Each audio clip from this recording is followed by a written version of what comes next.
네, 비트코인 가격이 상당히 큰 폭으로 떨어졌습니다. 경제 위기 가능성 때문인데요. 이게 위기는 기회일 수 있습니다. 자, 이런 얘기를 하겠습니다. 그리고 비트코인에 점점 더 큰 돈이 몰려오고 있다는 증거도 확인되고 있다는 거, 그 얘기도 하겠습니다.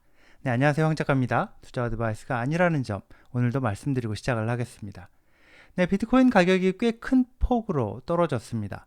네, 오늘 코인 시장, 그리고 주식 시장 다 굉장히 안 좋았죠. 하락폭이 컸습니다. 오늘 나온 미국 고용 보고서가 이 한 펀치를 날렸는데요. 미국의 7월 비농업 부문 일자리가 예상보다 훨씬 적은 11만 4천 개 정도밖에 나오지 않았고, 또 지난달 고용이 생각보다 훨씬 적었다는 얘기가 되겠죠, 이 얘기는. 그리고 실업률은 또 전달보다 상승을 했는데, 높아졌는데 4.3%로 나왔는데, 이게 이게 보면요, 언제 이후냐, 2021년 10월 이후 최고치다. 자, 이렇게 나오고 있습니다. 자, 그러니까 고용은 예상보다 턱없이 안 늘었고, 실업률은 전달보다 늘었을 뿐 아니라 2021년 10월 이후 최고치로 나왔다는 얘기입니다. 자, 자료를 한번 볼까요? 자, 이게 바로 오늘 발표된 고용보고서 자료인데요.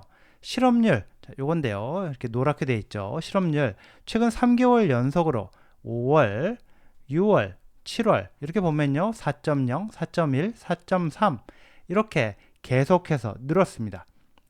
자, 여기 보면 미국 경기 침체 신호가 나온다 하는데, 이게 지난달 고용 보고서 나온 걸 보니까 위기감이 확 몰려온 걸로 보입니다. 미국 중앙은행 연준의 목표는 두 가지입니다. 물가 안정, 그리고 고용 안정. 자, 물가 잡으려다가 고용 망가지면 안 된다는 얘기, 이거 제가 하는 게 아니라 연준 의장 제롬 파월이 해온 얘기죠. 금리를 내려야 할 아주 중요한 근거가 오늘 나왔다고 볼 수가 있겠습니다. 9월에요. 금리를 0.25%포인트 이렇게 내리는 게 아니라 0.5%포인트 이렇게 내릴 가능성이 급증을 했습니다. CME의 전망치를 보면요. 69%나 됩니다. 지금 현재. 게다가 9월 그리고 다음 연준 회의가 있는 11월 이렇게 연속으로 0.5%포인트씩 합쳐서 1%를 연달아서 두 번에 걸쳐서 내릴 거라는 전망도 나오고 있는데, 자, 이거를 JP모건하고 시티은행, 자, 이런 대형 투자은행들이 그렇게 전망을 하고 있습니다. 미국 경기 침체 가능성이 높아지고, 거기다가 지정학적 위기, 이스라엘 이란 전쟁 위기, 전쟁 확대 가능성이 지금 커지는 상황인데, 이란 지도부 그리고 하마스 지도부를 최근에 계속해서 살해해온 이스라엘에 대해서 이란이 어느 정도 수준의 보복 공격을 하는지, 자, 거기에 따라서 전쟁이 어느 정도 커질지, 이 본격적인 중동 전쟁이 발생하는 건지 달려 있다고 할 수 있을 것 같은데, 바이든 백악관이 지금 양쪽에다가 전면전으로 가서는 안 된다 이러면서 압박을 하고 있다고 하는데, 그런 압박이 먹힐지 알 수는 없죠. 세계 경제 위기 상황이 닥치면 코인, 주식 둘 다 엄청난 타격을 입을 게 확실한데요. 그렇지만 다시 회복될 걸로 본다면 위기는 기회가 될 수 있다고 봅니다. 과거로 돌아갈 수는 없지만 과거를 돌이켜보면 현재 판단을 하는데 도움이 될 겁니다. 자, 이 그래프를 한번 보시죠. 보시면요. 비트코인 가격이 이렇게 10,000불을 넘었다가요. 그랬다가 다시 순식간에 이렇게 5,000불대로 이렇게 떨어집니다. 이게 2020년 3월 중순의 얘기인데요. 코로나 팬데믹 사태가 시작이 되면서 세계 경제 위기가 왔을 때인데, 그때 제 주변에서도 제 주변에 사는 제 주변 지인들 중에서도 주가 폭락하니까 주식 팔고 그런 사람들 있었습니다. 꽤 있었죠. 난리가 났었습니다. 자, 위기가 오래 갈 거다 이런 전망이 많았고요. 근데 어떻게 됐느냐? 바로 이렇게 됐습니다. 비트코인 가격만 놓고 보면요. 5,000불까지 떨어졌던 바로 이때부터 1년 사이에, 1년 사이에 이렇게 6만 불을 넘어버렸죠. 1년 사이에 6만 불을 넘었죠. 나스닥 지수를 한번 볼까요?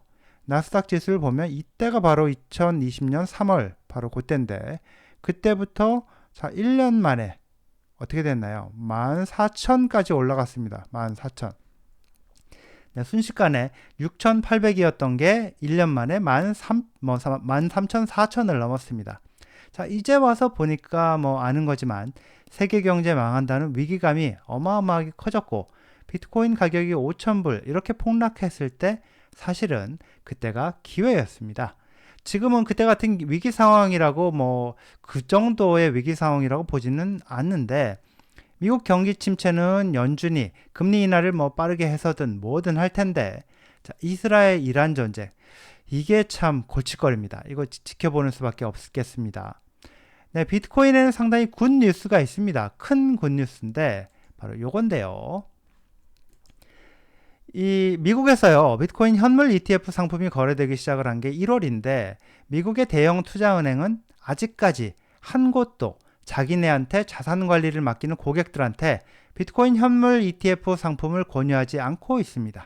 자, 그 이유는 이런 그 대형 투자은행 같은 이런 기관은 새로운 상품이 나오면 몇 개월 이상 내부 검토를 거쳐서 고객한테 제공할지 말지 결정을 하기 때문인데요. 마침내 그 내부 검토를 마치고 한 은행, 그것도 엄청나게 큰 대형 은행이 고객한테 비트코인 현물 ETF를 제공하기 시작을 합니다.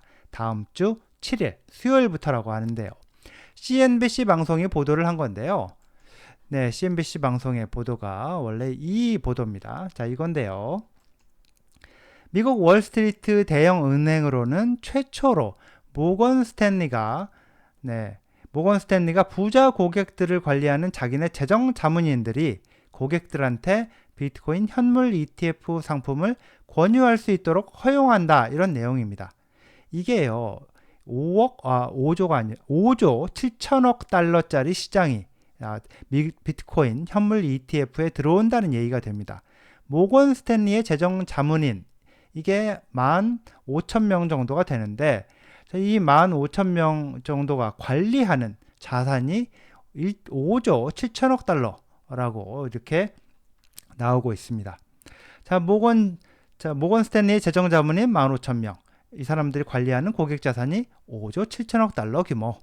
네, CNBC 보도를 보면요. 이 보도에 보면 끝부분에 뭐가 나와 있느냐면 이더리움 현물 ETF 관련된 내용도 이렇게 들어가 있는데요. 이더리움 현물 ETF 같은 경우에는 이제 막 팔기 시작했기 때문에 지금 지켜보고 있고 모건 스탠리 같은 경우에 이걸 자기네 고객들한테 제공을 할지 말지 결정하지도 않은 상황이다. 이렇게 보도를 하고 있습니다. 네, 여기까지입니다. 시청해 주셔서 감사합니다.